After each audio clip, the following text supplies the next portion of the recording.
Bismillahirrahmanirrahim. Dear students, chapter number 2, FSC part 1,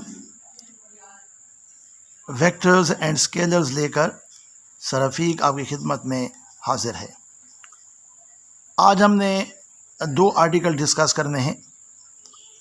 पहला article multiplication of a scalar with vectors, और जो दूसरा point होगा that is position vector. Multiplication of a scalar with a vector, बेटा ये जो हमारा आर्टिकल है इसके 3 पॉइंट्स हैं। कितने पॉइंट्स हैं? 3। बेटा जिस तरह मैंने आपको पहले बताया था कि वेक्टर्स के अंदर 2 चीज़ें होती हैं, one is the magnitude and other is the direction.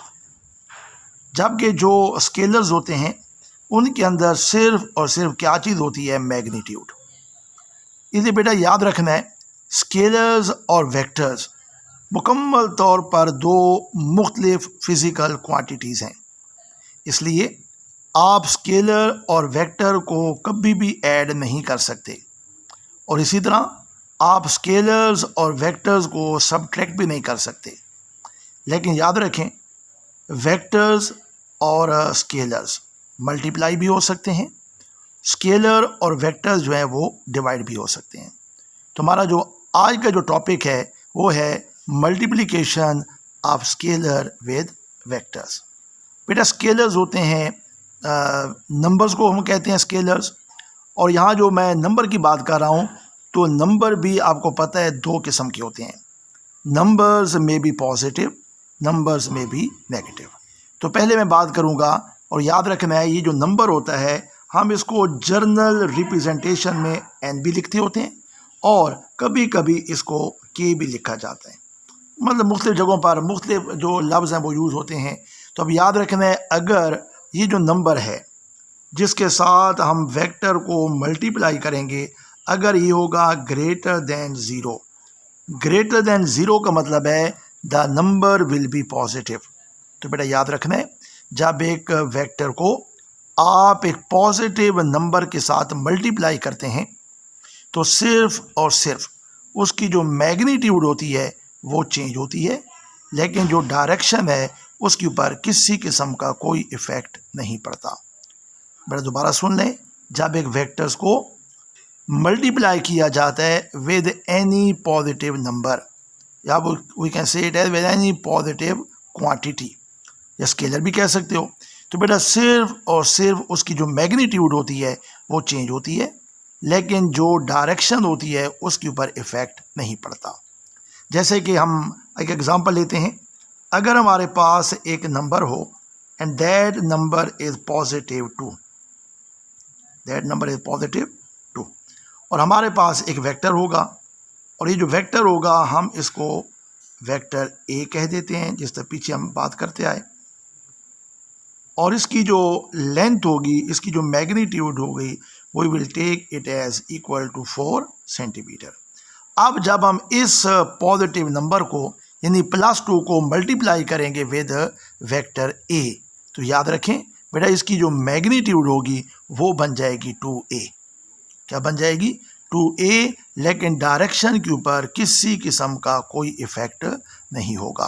आप देख सकते हैं, जब इसको हम मल्टीप्लाई करेंगे विद 2, वेक्टर कौन सा है? Vector a, and when this vector a is multiplied, vector a is multiplied with a positive number, तो बेटा याद रखें इसकी जो मैग्नीट्यूड होगी that will become double, vector हो जाएगा 2a, और इसकी जो लेंथ होगी दैट विल बिकम 8 सेंटीमीटर।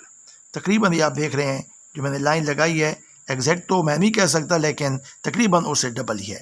तो बेटा पहला जो स्टेप है, when a vector is multiplied with a positive number only and only its magnitude will change and there will be no effect on its direction. When a vector A whose magnitude is 4 centimeter is multiplied with a positive number 2, its magnitude will become 8 centimeter and we can write it as equal to 2a। अब आ जाए बेटा इसका second step.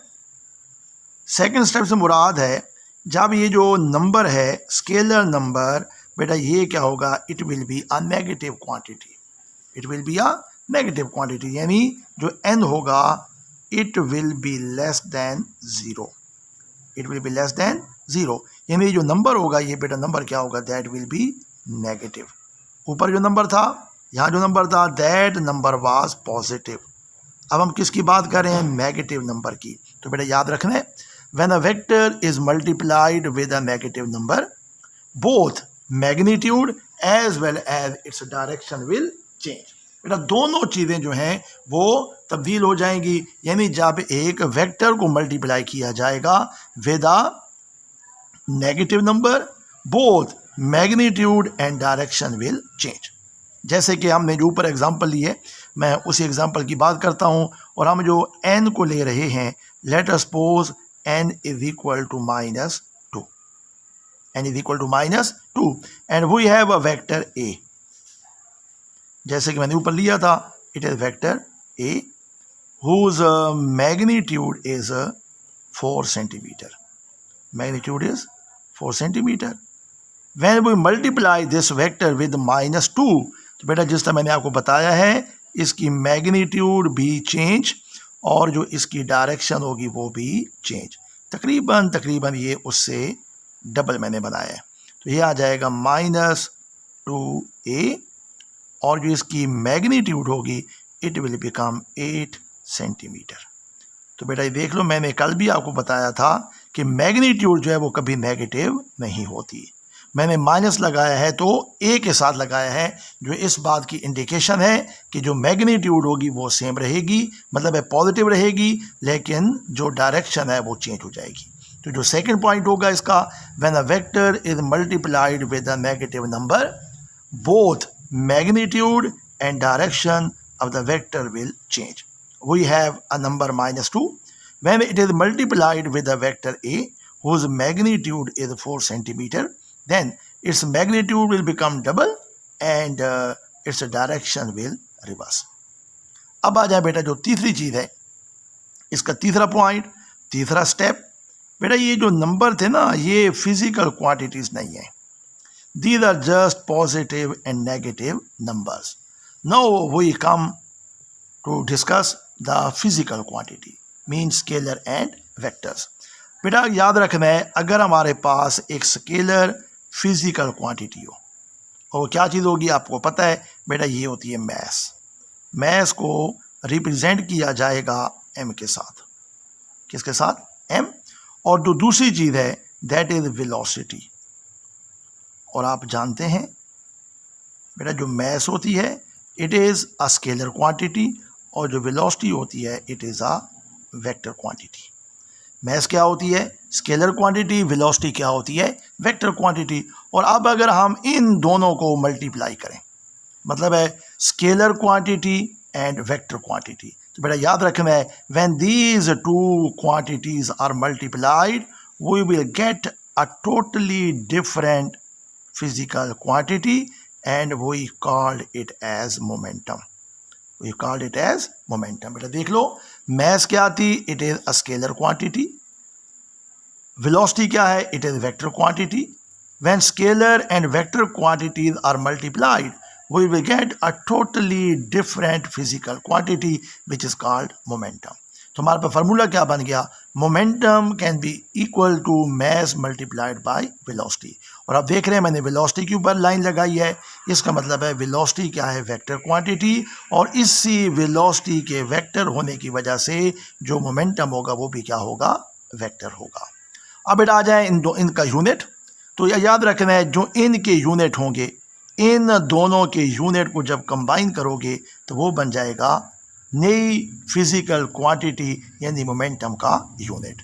तो अगर बेटा हम इसका unit discuss कर लें, तो यूनिट कुछ को हम यूँ लिखेंगे, यूनिट ऑफ मोमेंटम। बेटा मैस का यूनिट होता है, आपको पता है, it is kilogram, it is kilogram. Velocity का यूनिट होता है मीटर सेकेंड इनवर्स। इसलिए बेटा जो मोमेंटम होगा उसका जो यूनिट होगा ये इन दोनों का कम्बिनेशन होगा। मैं इस आर्टिकल को रिपीट कर रहा हूँ, तो फिर मुझे पेज टर्न करना है। When a scalar quantity, scalar number is multiplied with the vectors. याद रखें बेटा, नंबर दो किस्म के होते हैं, नंबर में भी पॉजिटिव, नंबर में भी नेगेटिव। इसको हम जनरल रिप्रेजेंटेशन में एन से भी रिप्रेजेंट करते हैं और के से भी करते हैं। और नंबर कौन सा मैं ले रहा हूँ? पॉजिटिव। बेटा याद रखना है, when the vector is multiplied with a positive number only and only its magnitude will change, direction तब्दील नहीं होगी। इसकी एग्जांपल देखें, हमारे पास वेक्टर ए है whose length is 4 centimeter. When this vector A whose length is 4 centimeter is multiplied with a positive number 2, positive number 2, तो बेटा याद रखें वेक्टर जो है उसकी मैग्नीट्यूड डबल हो जाएगी, यानी 8 सेंटीमीटर हो जाएगी, और उसकी जो लेंथ होगी उसमें किसी किस्म की कोई तब्दीली नहीं होगी। अब आ जाए इसका second point, when a vector and that vector is multiplied with a negative number, that is negative number, तो बेटा याद रखें both magnitude and direction will change. We have a vector A whose length is 4 centimeter. When this vector is multiplied with a negative number -2, then keep in mind both magnitude and direction will change. Vector will become -2a and its magnitude will become 8 centimeter. बेटा जो plus होता है वो हमेशा हमेशा magnitude के साथ लगता है, क्योंकि जो फासले होते हैं, जो मैग्नीट्यूड होती है कभी नेगेटिव नहीं होती। And we introduce minus with A which indicate that the direction of vector is reversed. And the third and the last point, when a physical quantity just like mass is multiplied with a vector quantity, that is velocity, then when these two quantities are multiplied we will get a totally different physical quantity called momentum. तो बेटा देख लिया आपने, जब mess को velocity से multiply करेंगे, यानी स्केलर को वेक्टर के साथ मल्टीप्लाई करेंगे, तो हमारे पास टोटल एक नई फिजिकल क्वांटिटी आएगी जिसको हम क्या कहते हैं? मोमेंटम। और इसका फार्मूला क्या होगा? P is equal to mv। बेटा v के ऊपर देखो लाइन लगी हुई है, इसी वेलोसिटी की वजह से, क्योंकि वेलोसिटी वेक्टर है इसलिए मोमेंटम भी क्या होगा? वेक्टर होगा। और जो यूनिट होगा, इन दोनों के यूनिट को कंबाइन करें, मैस का यूनिट किलोग्राम, वेलोसिटी का यूनिट मीटर सेकंड इनवर्स। बेटा इन दोनों के यूनिट को कंबाइन करोगे तो क्या बन जाएगा? The unit of momentum. Now we comes to the second point, that is position vector. अब हम आते हैं, हमारा जो दूसरा टॉपिक है और वो है पोजीशन वेक्टर। बेटा जो पोजीशन वेक्टर होता है, ये जिसका नाम खुद बता रहा है, ये ऐसा वेक्टर होता है जो किसी भी पॉइंट की लोकेशन को डिस्क्राइब करता है। बेटा किसको डिस्क्राइब करता है? किसी भी पॉइंट की लोकेशन को डिस्क्राइब करता है विद रिस्पेक्ट टू ओरिजिन। और बेटा याद रखें, ये जो है ना पोजीशन वेक्टर, बेटा ये इसका जो रेफरेंस होता है वो लिया जाता है ओरिजिन। जिस तरह मैंने पीछे को बताया था, ओरिजिन क्या होता है? बेटा ये वो पॉइंट होता है जिस जगह पर एक्स एक्सिस और वाई एक्सिस एक दूसरे को मीट करते हैं। ये जो हमारे पास है इसको हम कहेंगे एक्स एक्सिस और इसको हम क्या कहेंगे? Y axis. फिर मैं दोबारा बता देता हूँ, पोजीशन वेक्टर क्या होता है? ये ऐसा वेक्टर होता है जो बेटा किसी भी पॉइंट की लोकेशन, और याद रखें लोकेशन के अंदर दो चीज़ें आती हैं बेटा, एक आता है फासला, मतलब है उसका डिस्टेंस, मतलब है उसकी लेंथ, और दूसरी होती है उसकी डायरेक्शन। तो ऐसा वेक्टर जो ओरिजिन के लिहाज से, क्योंकि हम ओरिजिन को रेफरेंस लेते हैं, ओरिजिन के लिहाज से किसी भी पॉइंट की पोजीशन, लोकेशन, उसका फासला, उसका angle with respect to origin बताए, बेटा ऐसा वेक्टर क्या कहलाता है? Position vector. और आम तौर पे जो पोजीशन वेक्टर होता है बेटा वो शुरू होता है फ्रॉम पॉइंट ओ। कहाँ से शुरू होता है? फ्रॉम पॉइंट ओ, और ख़त्म होता है at the given point P. और आम तौर पे बेटा इसको रिप्रेजेंट करते होते हैं वेक्टर आर के साथ। किसके साथ? Vector R. और इसके साथ आम तौर पे एक एंगल भी बनता है, जिस तरह मैंने पीछे आपको बताया था। And this angle is always anti clockwise and with respect to positive X axis. तो बेटा ये जो मैंने आर बनाया है ओ से लेके पी तक, इसकी जो लेंथ है ये बेटा बताएगी पॉइंट पी का फासला फ्रॉम ओरिजिन, और ये जो थीटा होता है बेटा ये बताएगी इसकी डायरेक्शन। अब अगर मैं बात करूं टू डायमेंशन में, तो आपको पता है टू डायमेंशन के अंदर पॉइंट पी के दो कोऑर्डिनेट होंगे, one is A other is B.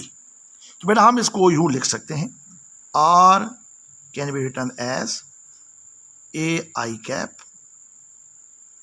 और साथ क्या हो जाएगा बी जे कैप। और पीछे आपको मैं बताया हूं कि बेटा जिसके साथ आई होता है इसका मतलब होता है that quantity is taken along X axis, और जो बी होगा it is taken along Y axis. बेटा ये पोजीशन वेक्टर है, आर को लिखा जा सकता है a I cap plus b j cap. और अगर आप इसकी मैग्नीट्यूड को हासिल करना चाहते हैं तो मैग्नीट्यूड को कैसे हासिल किया जाएगा? बेटा आप जानते हैं पाइथागोरस थ्योरम, पाइथागोरस थ्योरम को लगाएंगे, और जो पाइथागोरस थ्योरम होगा वो क्या होता है कि बेटा जो बेस होती है यानी एक्स कंपोनेंट का स्क्वायर प्लस वाई कंपोनेंट का स्क्वायर। तो इस तरह जब इसको हम ओपन करके लिखेंगे तो जो आर की मैग्नीट्यूड होगी that can be written as square root A square plus B square. बेटा ये है position vector in two dimension, position vector in two dimension. और आपको पता है कि जब हम तीसरी डायमेंशन लेते हैं, क्योंकि मैं बेटा यहाँ बना नहीं सकते, मैंने आपको पहले बताया था कि ये जो पेज होता है ये टू डायमेंशन होता है, थ्री डायमेंशन जो है वो इस पेज के ऊपर रिप्रेजेंट नहीं की जा सकती। लेकिन मैं आपको वैसे बता देता हूँ कि अगर होंगे थ्री डायमेंशन तो इसके तीन कोऑर्डिनेट होंगे ए बी एंड देन सी, और हम फिर इसको यूं लिखेंगे, आर वेक्टर को लिखा जा सकता है a I cap plus b j cap या फिर प्लस सी के कैप। ठीक है, तो अब हम बेटा क्या लिखेंगे, इसकी जब मैग्नीट्यूड लिखेंगे तो वो पिछले पॉइंट को सामने रखते हुए a square plus B square plus c square और सारे का स्क्वायर रूट। तो बेटा ये है पोजीशन वेक्टर। मैं एक दफ़ा फिर रिपीट कर देता हूँ, बेटा ऐसा वेक्टर जो आपको क्या बताए, location of a point P with respect to origin. बेटा लोकेशन के अंदर दो चीज़ें आती हैं, लोकेशन के अंदर आएगा फासला, मतलब है पी पॉइंट का ओ से डिस्टेंस, साथ साथ उसकी डायरेक्शन, और डायरेक्शन के लिए बेटा एंगल थीटा इस्तेमाल होता है जो कि हमेशा एंटी क्लॉकवाइज लिया जाता है और with respect to positive X axis होता है। तो ऐसा वेक्टर बेटा जो लोकेशन बताए उसको क्या कहते हैं, पोजीशन वेक्टर। इसको आम तौर पे रिप्रेजेंट करते हैं स्मॉल आर के साथ। In two dimension when p have two coordinate a and b, r can be written as A I cap plus b j cap, and its magnitude can be written as a square plus b square and its whole square root. And if we consider p in three dimensions, then its coordinates will be a, b and c, and r can be written as a I cap plus b j cap plus c k cap. और बेटा इसकी जो magnitude होगी ऊपर वाले point को सामने रखते हुए इसकी मैग्नीट्यूड लिखी जा सकती है स्क्वायर रूट ए square plus B square plus c square. बेटा उम्मीद है कि आपको समझ आ गई होगी। इंशाल्लाह कल अगले टॉपिक के साथ आपकी खिदमत में हाजिर होंगे। और आप टिप ऑफ द डे, मेरा बेटा आप जानते हैं कि आजकल सोशल मीडिया, मोबाइल इसका दौर है, और आप ये भी जानते हैं कि हर चीज़ को एतदाल के साथ इस्तेमाल करना चाहिए, और अगर आप किसी चीज़ को हद से ज़्यादा इस्तेमाल करते हैं तो वो फ़ायदे की बजाय उल्टा नुकसान देती है। यकीनन आप मेरा इशारा समझ गए होंगे, मोबाइल फ़ोन। बेटा मोबाइल फ़ोन उतना इस्तेमाल करें जितनी आपको ज़रूरत है, और एज ए तालिब इल्म, एज ए स्टूडेंट, जितना अब कम से कम इसको इस्तेमाल करेंगे उतना बेहतर है। हाँ, अगर आपको कोई टॉपिक देखना है, कोई चीज़ समझनी है, कोई लेक्चर डाउनलोड करना है तो बेशक आप इस्तेमाल करें, लेकिन इसका बेजा इस्तेमाल, हद से ज़्यादा इस्तेमाल आपके लिए नुकसानदेह है। और ख़ास तौर पे जब आप घर में हों, अपने माँ बाप के पास बैठे हों, अपने बहन भाइयों के पास बैठे हों, या फिर ख़ास तौर पे जब आप खाना खा रहे हों, तो बेटा मोबाइल फ़ोन कम से कम इस्तेमाल करें। और अगर मैं ये कह दूं कि with your parents, with your family members, जब आप बैठे हों तो मोबाइल फ़ोन को बंद कर दें। इससे आपकी जो सोशल लाइफ है वो अच्छी खासी बेहतर हो जाएगी। आपस में बातचीत करें, अपने घर के मसाइल को डिस्कस करें, और कोशिश करें कि मोबाइल फ़ोन का इस्तेमाल कम से कम करें। सबसे बेहतर जो है कि जब आप अपने फैमिली मेम्बर के साथ बैठे हों तो मोबाइल को बंद कर दें। Thank you very much and wish you good luck. इंशाल्लाह कल नए टॉपिक के साथ आपकी खिदमत में हाजिर होंगे। खुदा हाफिज़।